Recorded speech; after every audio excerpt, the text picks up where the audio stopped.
Hi, I'm here to talk about the prototype ADS Labs VAO semantic browser, or the VAO Explorer. It's a Google-like application for browsing publications, objects, datasets, regions of the sky, and making searches on these.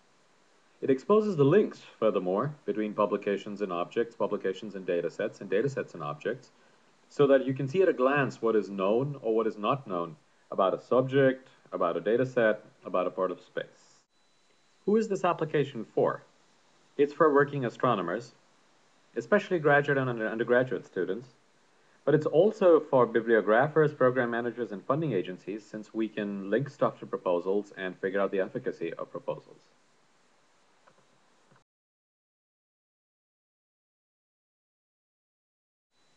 Perhaps the best way to explain this application is by showing you how it works. On the right side is a list of papers, and on the left side is a list of facets that you can filter these papers by.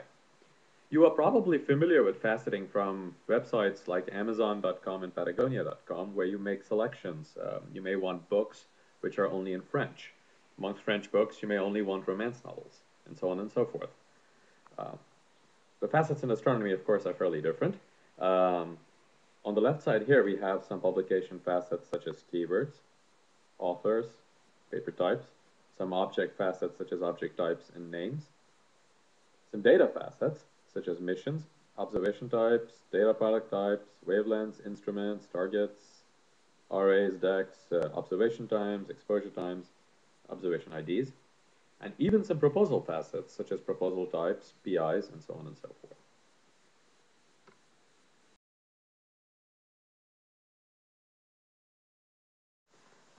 Consider that you want to study the Hubble Deep Field. So we go down to the targets facet, and we choose stuff which is from the Hubble Deep Field. Furthermore, consider that we only want newer observations. This filtering got us down to 10, but if we go back and try and filter by observation time, let's say we just want stuff after some point in 2001. So let's move this facet up. There we go, it's April 2001. This reduced the number of papers to 8. Now, let's filter these down further. Let's say we are only interested in AGNs. So we go down to the Objects filter, and we click on AGNs. You notice there's AGN candidates too. In a future version of the application, you'll be able to choose both of these together. We've now gone down to 4 papers.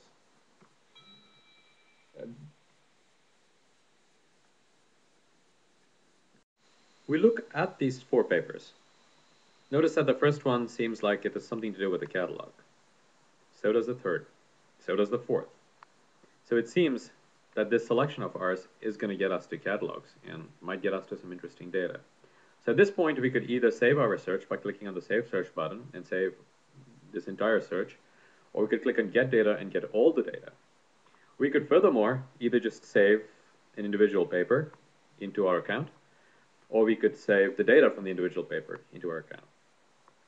If we want to know a little bit more about this paper, we can click on the More tab. The More tab will give us the objects which are associated with this particular search.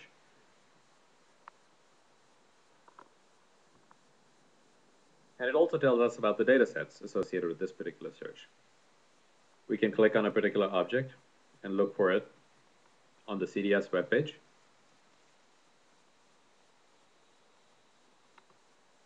Or we could click on a particular data set and look at it on the Chandra webpage. So we have multiple choices of workflow. We can either get the data and do something with it, we can save our searches, or we can go off to other sites which will give us more information.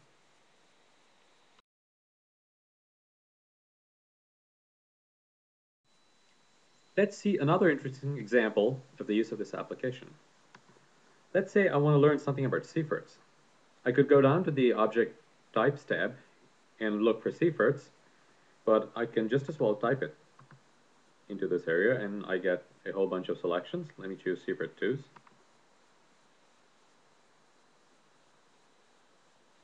And we've filtered our set down to 234 papers.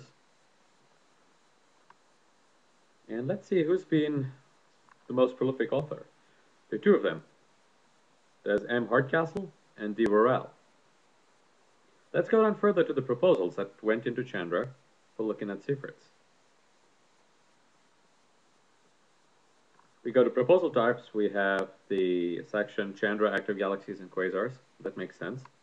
And we look at the proposal PIs. We have 13 of them from Gamira Gordon. We only have 5 from Martin Hardcastle, who I assume is the M. Hardcastle in the authors. These connections are part of the work that we need to do. Steve Murray has 21 of those. Well, let's go and see the ones that Steve Murray proposed. That led to 21 papers. Of those 21 papers, if we go back to the authors, we see that Steve Murray wrote 9 of them, at least. But M. Hardcastle wrote 7 of those. So we very clearly see that data which has been taken on the basis of proposals by other people is also used by other authors, and a lot of interesting science gets done this way. So if you are a program manager or a person who is doing funding or so on and so forth, it's rather interesting to see how proposals have led to different sorts of research. The VAO Explorer is built to be an extremely fast application by maintaining a single index rather than a federated set of indexes. It is built to leverage curation efforts that have been ongoing at Chandra, MAST, the CDS, the ADS, and elsewhere. And we are ourselves doing a lot of painstaking curation of data so that the results that come back from the application make sense, are not duplicate, and so on and so forth. The application is also built to standards such as OWL and SCOS from the RDF world, OPSCOR and TAP from the VO world, and the Common Astronomical Object Model, the CAOM. The application is built on a semantic database so that complex questions may be asked of the datasets, and all this functionality is exported via web services so that other applications in the VO and elsewhere can make use of the infrastructure.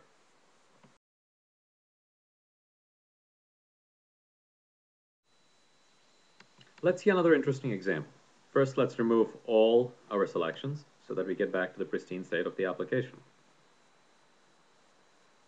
Now, let's say we're only interested in the mission that will come from MAST. And so let's go and click on MAST. In this particular prototype, we only have stuff from HUD. That's why you'll only see the ultraviolet wavelength over here.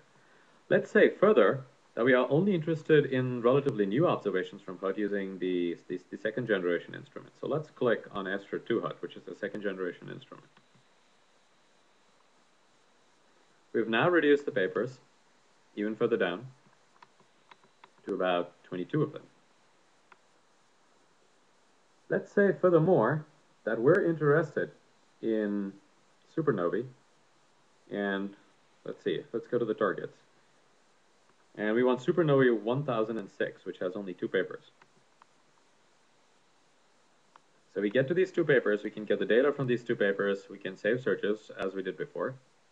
But it somehow occurs to us that maybe the HUD instruments earlier went and took a look at this particular supernova. So let's go back to the current selection area, and let's X out the instruments selection. And now we see that we still only have 2 papers, which tells us that there was no data taken originally for supernova 1006. So in this way, you can browse up and down the data space, the publication space, the object space, in many different ways, and come up with interesting filters and subselections of the data that are interesting to you, at which point you can save your search or download your data. We have built this application to capture the provenance of the entire astronomy lifecycle. So far, we have developed the Publications tab, and we have developed astronomy vocabularies to capture the process of astronomy. We've loaded some data sets. Currently, we are working on loading new data sets and on the other tabs so that we can provide exploration of data sets, objects, and proposals. We're making major enhancements to the user interface to simplify, personalize, and wrangle data. Some of these include sky views and customizable summaries of any selection that you have made.